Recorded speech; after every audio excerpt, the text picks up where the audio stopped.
ফুলমণিস India মানে ফুলমণির ভারত। Phulmani is a Santhal girl. Phulmani হয় একজন সাঁওতালি মেয়ে। She lives in a village. সে একটা গ্রামে বাস করে। Have you ever been to her house? তোমরা কি কখনো তার বাড়ি গিয়েছো? There are beautiful pictures painted on the mud walls of her house. তার বাড়ির দেওয়ালে সুন্দর সুন্দর ছবি আঁকা রয়েছে। All her neighbors have painted on their doorways and interiors. তার সমস্ত প্রতিবেশীরা তাদের দরজায় এবং ভিতরেও ছবি এঁকে রেখেছে। There are pictures of trees, flowers and birds on the walls and floors. তাদের বাড়ির দেওয়ালে এবং মেঝেতে গাছ, ফুল এবং পাখির ছবি আঁকা রয়েছে। Phulmoni like her elders loves to paint on the mud walls. Elders মানে হচ্ছে বড়। ফুলমণি তার বড়দের মতো, লাইক মানে মতো, ফুলমণি তার বড়দের মতো মাটির দেওয়ালে ছবি আঁকতে ভালোবাসে। The pictures of hers are colourful. তার ছবিগুলো হচ্ছে রঙিন, বিভিন্ন রং দিয়ে সে ছবি আঁকত। Her teachers told her that even in ancient India. তার শিক্ষক তাকে বলেছিল যে এমনকি প্রাচীন ভারতেও, অ্যান্সিয়েন্ট মানে প্রাচীন, এমনকি প্রাচীন ভারতেও people use to paint inside the caves and on the rocks of hills. Use to বলতে কোনো কিছু অতীতকালে হতো, অতীতকালে প্রায় হতো।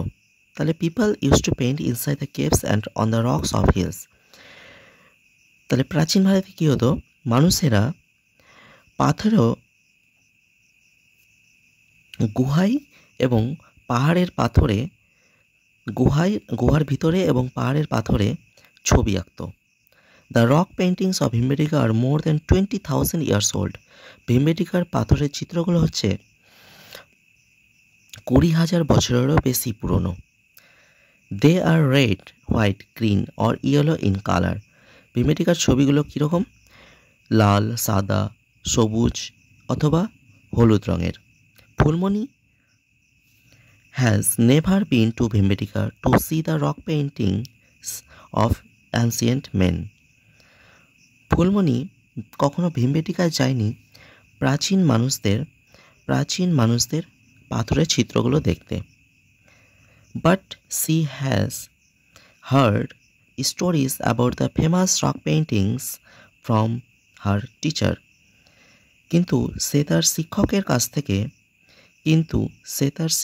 কাছ থেকে বিখ্যাত পাথরের চিত্রগুলোর গল্প শুনেছে।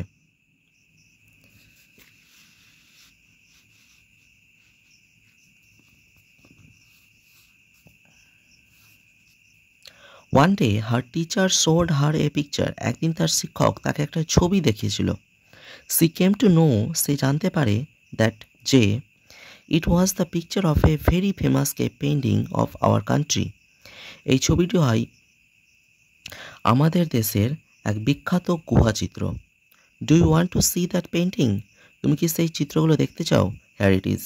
এখানে হয় সেগুলো, এই যে ছবিগুলো দেওয়া আছে। This is one of the paintings found in Ajanta caves. এই ছবিগুলো হচ্ছে অজন্তা গুহায় পাওয়া এক ধরনের ছবি। এই ছবিগুলো অজন্তা গুহায় দেখতে পাওয়া যায়। It is fresco, it is a fresco. এই চিত্রগুলোকে বলা হয় fresco. Almost 2000 years ago. Almost মানে প্রায় 2000 বছর আগে some great Indian artist painted inside the caves of Ajanta and Ellora. প্রায় 2000 বছর আগে ভারতের কিছু বিখ্যাত শিল্পীরা অজন্তা এবং ইলোরা গুহায় ভিতরে ছবি এঁকেছিল। Our country is the home to many religions. আমাদের দেশে বিভিন্ন ধর্মের মানুষেরা বসবাস করে। Hinduism, Buddhism and Jainism appear together in the sculptures of Ellora. ইলোরার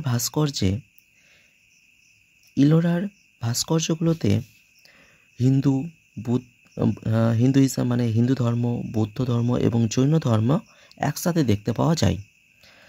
down the ages many great artist painted inside many other temples and churches of our country. বহু বছর ধরে অনেক বিখ্যাত শিল্পীরা ছবি এঁকেছিল ইনসাইড মেনি আদার টেম্পলস, অনেক মন্দির এবং গির্জার ভিতরে। আমাদের দেশের অনেক মন্দির এবং গির্জার ভিতরে ছবি এঁকেছিল। Little Phulmani is surprise to know that many of the Indian dance forms started within the temples. ছোট্ট ফুলমণি জেনে অবাক হয়েছিল যে ভারতের অনেক নৃত্য মন্দিরের ভিতরেই শুরু হয়েছিল।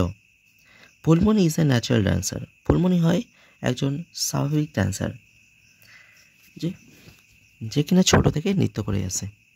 C loves to dance to the rhythm of the drum like all other members of our community.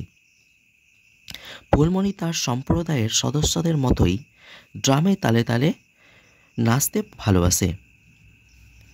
Her teacher said that folk dance is a popular art form among the various communities of India. তার শিক্ষক তাকে বলেছিল যে ভারতের বিভিন্ন সম্প্রদায়ের মধ্যে লোকনৃত্য হচ্ছে একটা বিখ্যাত আর্ট ফর্ম, একটা বিখ্যাত শিল্প। দ্য পাঞ্জাবিস লাভ দ্য ভাংড়া ড্যান্স। পাঞ্জাবিরা পছন্দ করে ভাংড়া নৃত্য। ইন দ্য সেম ওয়ে, একইভাবে dandiya is popular in Gujarat. Dandiya নৃত্য পপুলার হয় গুজরাটে। গুজরাটে ডান্ডিয়া বিখ্যাত। আসামে বিহু এবং পশ্চিমবঙ্গে Chhau. Phulmani loves to watch Chhau dance perform during festivals.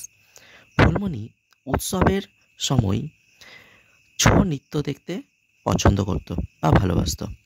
The performers wear masks. প্রদর্শনকারীরা মুখোশ পরত। They shake their heads. তারা মাথা নাড়াতো। And jump in the air in the harmony with music. এবং সঙ্গীতের ছন্দে ছন্দে বাতাসের মধ্যে লাফাতো।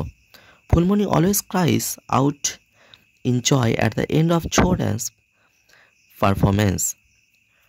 ফুলমণি সর্বদাই ছৌ নৃত্য শেষ হওয়ার সময় চিৎকার করে উঠত, আনন্দে চিৎকার করে উঠত। আজকে এই পর্যন্তই। এরপরে ইউনিট, এরপরে ভিডিওতে তোমাদের করানো হবে।